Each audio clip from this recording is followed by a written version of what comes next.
Well, Yuma police have now identified the man shot to death by officers. Thanks for joining us. I'm Jenny Day. And I'm Madonna Salbright. Police also providing us with new details on the weapon they say the man had on him and what they claim happened just moments before he was shot.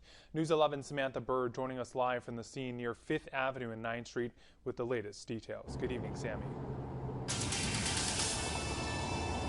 Jenny and Adonis, a pretty active scene here Tuesday afternoon.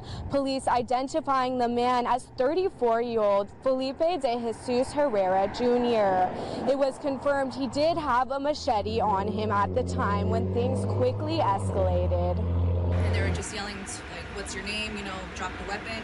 Neighbor Liliana Velez recounting the tense moments between Felipe de Jesus Herrera Jr. and the Yuma Police Department, saying just minutes earlier he had asked to borrow her cell phone to report a burglary at his home, right behind hers. Police saying when they arrived, Herrera Jr. confronted them, armed with a machete. And whenever they didn't get any results from that, I saw him shoot the taser. And they still were yelling to him to drop the knife, sir, calm down. And then a few seconds later, and then there's some fires.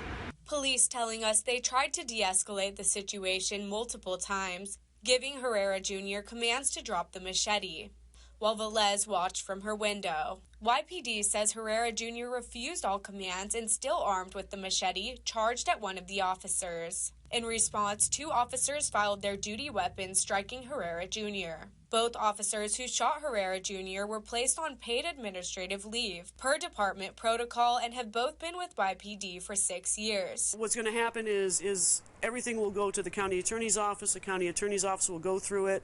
They'll look at all the evidence, look at everything that's happened. If they believe that criminal actions were taken, then charges can be placed against the officer. If they feel that the officers were indeed defending their own lives, then they can be cleared of it. This is an ongoing investigation, so if anyone has any information on this case, contact YPD immediately. Reporting live on the scene in Yuma, Samantha Bird, News 11. Samantha, thanks. In our News 11